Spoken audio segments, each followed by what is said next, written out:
नमस्कार दोस्तों देश की राजनीति में एक पर्दा था जो अब हट गया। अब लड़ाई सिर्फ विचारधारा की है। एक तरफ प्रधानमंत्री नरेंद्र मोदी हैं, बीजेपी है, राष्ट्रीय स्वयंसेवक संघ है, तो फिर वही दूसरी तरफ कांग्रेस पार्टी है, राहुल गांधी हैं। तो क्या ऐसे में सच में देश की राजधानी दिल्ली की जनता ने एक ऐसा प्रयोग चुनाव के मद्देनजर कर डाला जो बीते कई सालों से इस बात का एहसास लगातार देश की जनता को करा रहा था कि केजरीवाल की उपयोगिता अब खत्म हो चुकी है। यह उपयोगिता लाभार्थी के तौर पर हो, यह उपयोगिता आंदोलन से निकल करके आए हुए इस देश की राजनीतिक परिभाषा को बदलने का जज्बा लिए हुए, या फिर यह कहे कि शायद दिल्ली मॉडल के आसरे शिक्षा और स्वास्थ्य के क्षेत्र में एक बहुत बड़ा क्रांति हो, या फिर आप ये कहे कि इस दौर में देश ही इतना बदल बैठा कि वह इस बात को मान बैठा कि अब किसी एक विचारधारा के साथ ही खड़ा होना पड़ेगा। और केजरीवाल बिना विचारधारा के एक ऐसी राजनीतिक रेखा भारत के चुनावी व्यवस्था के भीतर लगातार बना रहे थे जहां पर लाभार्थियों की संख्या थी, तो लाभार्थियों की संख्या कहीं ज्यादा बड़ी संख्या में बीजेपी लेकर के आई, प्रधानमंत्री नरेंद्र मोदी लेकर के आए। इस दौर में जो विचारधारा हिंदुत्व के आश्रय इस भारत देश को शायद कई हिस्सों में देखना चाहती है, उस विचारधारा को भी अरविंद केजरीवाल ने ओढ़ लिया। तो क्या ऐसे में वह बदल गए, या फिर इस दौर में भारतीय जनता पार्टी के साथ वह खड़े दिखाई पड़ने लगे? इसी दौर में विपक्ष के नेता राहुल गांधी ने जिस तौर पे देश को बांटा, उसमें पहली बार ये खड़ा होने लगा सवाल कि कांग्रेस पार्टी अब अपने अतीत को छोड़ रही है और नए तरीके से, नए क्लेवर में इस भारत देश की समाज को मथना चाह रही है। और यह कांग्रेस पार्टी की परंपरा नहीं है, बल्कि कांग्रेस तो एक समय में कॉरपोरेट के साथ थी। कांग्रेस तो एक समय में इस भारत देश के भीतर उस वोट बैंक के साथ थी जिसका भला उसने कभी किया ही नहीं। तो क्या सच में दिल्ली की राजनीतिक प्रयोग बीते 12 सालों में जिस रास्ते चलते चलते जहां पर आकर के थम गया, दिल्ली की जनता ने इस बात को तय कर लिया कि अब सीधी लड़ाई होनी ही चाहिए, यानी यह कहे कि पर्दा हटा दी जाए। और शायद यही वह बड़ा कारण है जिसके भीतर आप यह कह सकते हैं कि दिल्ली के आम आदमी पार्टी के मुखिया अरविंद केजरीवाल जिस ऑब्जेक्टिव को लेकर के चले, या जिसके जरिए उनका जन्म हुआ था, वह ऑब्जेक्टिव यानी वह उद्देश्य ही वह भूल गए। 2013 में वो अरविंद केजरीवाल करप्शन के खिलाफ थे, निशाने पर कांग्रेस पार्टी की सरकार थी। 2013 में जब सत्ता में आम आदमी पार्टी आई तो समर्थन से सरकार बनाते हैं। उसके बाद प्रधानमंत्री नरेंद्र मोदी के खिलाफ बनारस के भीतर चुनाव भी लड़ते हैं, 3.5 लाख वोटों से हार भी मिल जाती है। लेकिन दिल्ली की जनता अरविंद केजरीवाल के पीछे कांग्रेस पार्टी का समूचा वोट बैंक लेकर के खड़ी हो जाती है और एक ही झटके में करीब 25% वोट अरविंद केजरीवाल को मिल जाती है। और उस दौर और आज के दौर के बीच में अरविंद केजरीवाल की मौजूदगी केवल एक पॉलिटिकल पार्टी के नेता से हट करके और कुछ भी नहीं रहा, क्योंकि उस दौर में जब यह भारत देश उस टेलीविजन को देखने में व्यस्त थे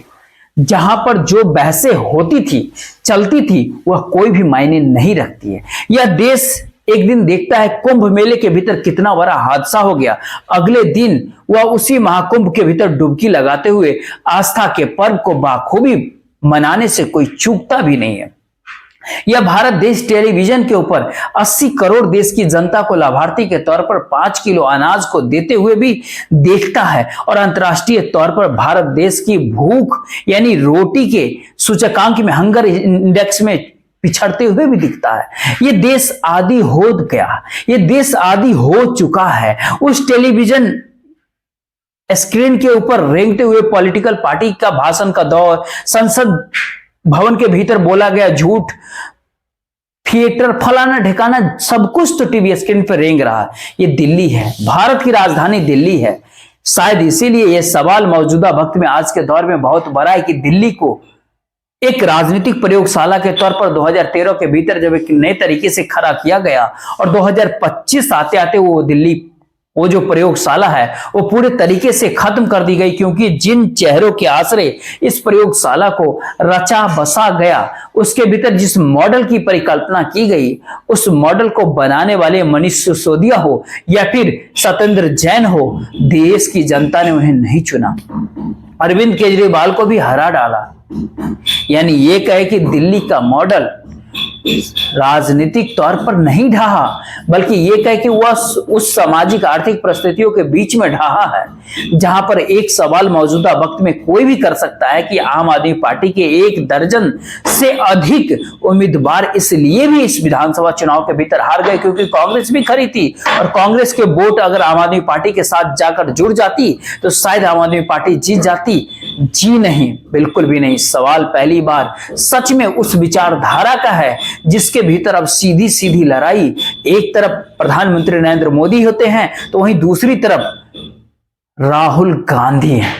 यानी ये कहे कि बीच में अभी तक अरविंद केजरीवाल की मौजूदगी थी, लेकिन एक बहुत बड़ा सवाल मौजूदा वक्त में शायद इस चुनाव के मद्देनजर यह भी निकल करके सामने आ गया कि आम आदमी पार्टी के पक्ष में इंडिया अलायंस के सहयोगी, चाहे वो ममता की पार्टी से निकल करके दिल्ली के भीतर प्रचार करने पहुंची महुआ मोइत्रा हो, या फिर शत्रुघ्न सिन्हा हो, या फिर खुद समाजवादी पार्टी के नेता अखिलेश यादव उत्तर प्रदेश से चलकर पहुंचे हो, या फिर उनकी पार्टी के कोई दूसरे अन्य नेता ही हो, या फिर महाराष्ट्र से आती हुई अनिगुंज जो सुनाई दे पड़ रही थी और ऐसा कह रहा था कि उद्धव ठाकरे हो या फिर शरद पवार हो,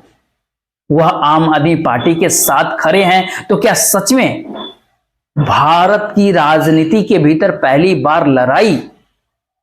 नरेंद्र मोदी वर्सेस ऑल की अब शिफ्ट होगी? राहुल वर्सेस ऑल की परिस्थिति में दिल्ली का यह विधानसभा चुनाव या फिर अधिकार या जनाधिकार जो निकल करके आया है,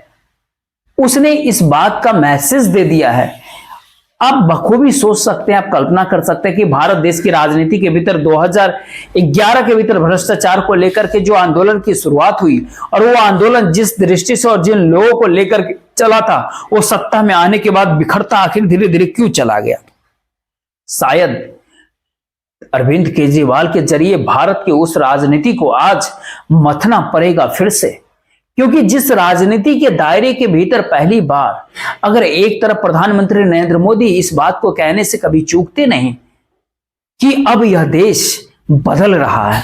अब यह देश बदल चुका है, भारत विकसित होने की राह पर चल पड़ा है, भारत के भीतर का सनातन शायद नए तरीके से जाग चुका है, और वहीं दूसरी तरफ विपक्ष के नेता राहुल गांधी खुलेआम खुले तौर पर इस बात को कहने से कभी नहीं घबराते कि यह चुनाव नहीं, या फिर इस दौर में अब चुनाव लड़ करके जीत नहीं सकते। और ये अनुगुंज अलग अलग इंडिया अलायंस के सहयोगियों से भी उठी जब तमाम अलग अलग संस्थानों पर कब्जा हुआ, लगा लोकतंत्र हाशिए पे है। लेकिन आज इसी लोकतंत्र का दुहाई दीजिए, इसलिए भी दुहाई दीजिए क्योंकि दिल्ली के भीतर आम आदमी पार्टी ने 22 सीटें जीती है, मात्र 48 सीट कांग्रेस के हिस्से में कुछ भी नहीं गया। बीजेपी ने 48 सीटें जीती और कांग्रेस शून्य पे होती है। यानी एक ही झटके में 10% वोट आम आदमी पार्टी के कम हो गए, उसके भीतर 8% वोट बीजेपी के पास चले गए और 2% वोट कांग्रेस पार्टी के पास चले गई। इसीलिए परसेंटेज का आंकड़ा जो है वो भारतीय जनता पार्टी का 38 से बढ़कर के 46 पॉइंट कुछ हो गया, और आम आदमी पार्टी का आंकड़ा 53 से घट करके 43 पर आ गया, यानी 10% डाउनफॉल हुआ, और कांग्रेस 40% से बढ़ करके 6, 6.5, 7% के आसपास पहुंच गई। वोट का परसेंटेज दिल्ली के विधानसभा चुनाव में और सीटों की जीत हार इस बात की मुनादी कहीं ना कहीं करती है कि दिल्ली के विधानसभा चुनाव को देखने के बाद अब दिल्ली के भीतर एलजी का महत्व कहीं ना कहीं अब खत्म होगा। दिल्ली मुख्यमंत्री के आश्रय चलेगी, क्योंकि एलजी की नियुक्ति बीजेपी की सत्ता कर रही थी और बीजेपी की सत्ता अब दिल्ली के भीतर मौजूद है। तो फिर ये कहे कि यानी कोई वाहपोह की स्थिति अब नहीं है कि जो फैसला लिया गया और जो फैसला के आश्रय जो भी चीज इंप्लीमेंट करना है उसके भीतर अब आप कभी बच ही नहीं सकते हैं। सवाल ये ट्रिपल इंजन का हो गया, एलजी भी आपका, मुख्यमंत्री भी आपका, यानी दिल्ली की सरकार भी आपकी, और इस भारत देश की सरकार जो दिल्ली के भीतर ही बैठी है वह भी आपकी, यानी आपकी मतलब बीजेपी की, भारतीय जनता पार्टी की, नरेंद्र मोदी की,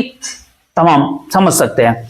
खुद प्रधानमंत्री नरेंद्र मोदी जिस तरीके से मैदान में उतरे, उन्होंने मुहावरे अलग अलग तरीके से गढ़ने शुरू किए। ये मैसेज अपने आप में काफी है कि दिल्ली इस भारत देश की राजनीतिक नाक है। ताकत हो या फिर ना हो मुख्यमंत्री के पास, लेकिन इसके आश्रय वो राजनीति देश के भीतर साधी जाती है, जिसके आश्रय इस तरह के मैसेज देश भर के भीतर जाता है कि आखिरकार आप सरकार कैसे चलाते हैं। खैर, दिल्ली के भीतर जिस ऑब्जेक्टिव्स को लेकर के, जिस उद्देश्य को लेकर के अरविंद केजरीवाल की मौजूदगी हुई थी, एक ठसक के साथ रामलीला मैदान में, दिल्ली के रामलीला मैदान में शपथ समारोह और उनका गीत गाना, वो सब कुछ आज के दौर में आप ध्यान दीजिए और फिर कल्पना करना शुरू कीजिए कि ये राजनीतिक पार्टी कहां से चली और कहां आकर के खड़ी हुई और कहां जाके ढह गई। दिल्ली को ही गढ़ना था, क्योंकि दिल्ली के भीतर दिल्ली वाला कोई इस रूप में नहीं है जो पीढ़ियों से ये कहे कि हम दिल्ली के भीतर ही रहे। आजादी से पहले और विभाजन के दौर में यहां पर बहुत बड़ी संख्या में बस्तियां बसाई गई थी जो पाकिस्तान से आए हुए खास तौर पर सिख समुदाय थे। यानी ये कहे कि 1 दर्जन से अधिक इलाके जहां पर आप सिखों की मौजूदगी और उनके जरिए उस कॉलोनियों की उस गलियों को बसाया गया, उन तमाम जगहों पर आज बीजेपी चुनाव जीत चुकी है। चंदपुरा, जहां पर आजादी के बाद बीजेपी कहीं पर भी नहीं जीती, कभी जीती ही नहीं थी, और मनीष सिसोदिया को लगा कि वो जनपुरा से चुनाव लड़ेंगे तो शायद आजादी के बाद की लकीर कहीं ना कहीं बढ़ती चली जाएगी। लेकिन उस जनपुरा ने आम आदमी पार्टी के डिप्टी सीएम रहे मनीष सिसोदिया को पराजित कर दिया, यानी हरा दिया। और जिस नई दिल्ली के भीतर वाल्मीकि मंदिर के भीतर भारतीय जनता पार्टी हो, कांग्रेस हो या आम आदमी पार्टी हो, सभी ने अपना अपना माथा टेका, सभी वहां पर मौजूद हुए, सभी गए, उस समुदाय विशेष के साथ खड़े हुए। उस समुदाय विशेष की सामाजिक, आर्थिक, राजनीतिक परिस्थितियों के भीतर कितना अंतर आया, ये शायद आज पूरे भारत देश को देखिएगा तो एक सवाल लगेगा आपको। लेकिन वहां पर भी 2013 के चुनाव के भीतर 31,000 वोटों से अरविंद केजरीवाल ने शीला दीक्षित को पराजित किया था, मात दिया था, और इस बार उन्हें 31,000 वोट भी नहीं पड़े। समझ सकते हैं आप, 3,200 वोटों से वह चुनाव हार गए।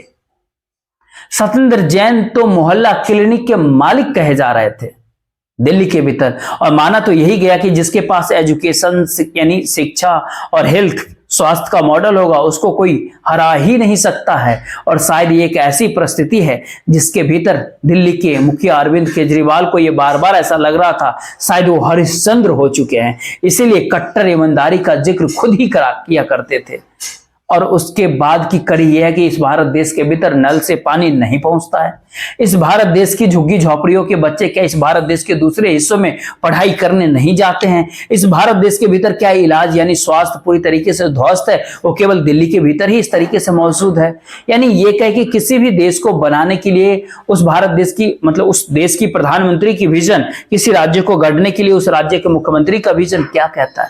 उसका क्या दृष्टिकोण होता है? ये तमाम सारे सवाल इस दौर में इसलिए एक झटके में गायब हो गया क्योंकि इस भारत देश के भीतर आजादी के बाद जिस भारत को गढ़ा गया, उस गढ़े हुए भारत को लेकर के तमाम सारे सवाल मौजूदा वक्त की राजनीतिक सत्ता उठा रही है, सवाल रेखाएं खींची जा रही है, और अरविंद केजरीवाल की पूरी राजनीति उसी राजनीति के भीतर जाकर समा गई जहां पर कोई फर्क ही नहीं पड़ता वो भारतीय जनता पार्टी के अंदर से आया, वो कांग्रेस के अंदर से आया। और मौजूदा सच्चाई तो इस हर पॉलिटिकल की पार्टी की कमोबेश यही हो चली है, कोई कहीं से आए वह चुनाव जीत सकता है तो फिर उसको साथ लेकर खड़े कीजिए। और शायद ये सत्ता को प्राप्त करने का या फिर सत्ता बरकरार रखने का या सत्ता पाने का एक ऐसा हथियार है नायाब, जिसमें चुनाव के भीतर शातिर तरीके से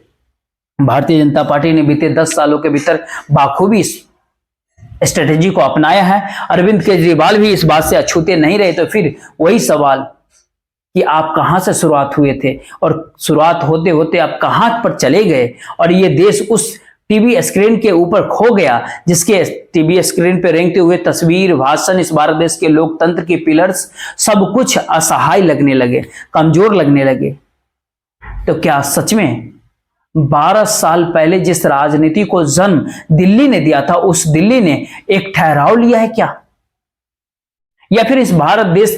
ने ही एक ठहराव लिया है यह सोच करके कि भारत की राजनीति के भीतर जो भी समाएगा वह उस कीचड़ के भीतर फंसता चला जाएगा जिसकी कल्पना ने वो कभी की ही नहीं, या फिर वह उस कल्पना के साथ उससे पहले भावनात्मक तौर पर इस भारत देश के लोगों के साथ खिलवाड़ तो नहीं करता है। आप अपनी राय जरूर दीजिएगा। आज लगता है कि 12 साल पहले की अरविंद केजरीवाल की उस तस्वीर को जरूर आप सोशल मीडिया के तमाम सारे एंगल से देखिएगा, फिर आपको एहसास होगा कि इस बार शीश महल आखिर मुद्दा क्यों था, इस बार यमुना की सफाई दिल्ली के चुनाव के भीतर क्यों बन गया, उसमें क्यों ऐसी परिस्थिति आ गई कि लगने लगा कि मौजूदा दिल्ली की सत्ता के ऊपर किसी का भरोसा अब रहा ही नहीं, क्योंकि जो आंकड़े जो डाटा निकल करके आ रहा है वो झुग्गी झोपड़ियों के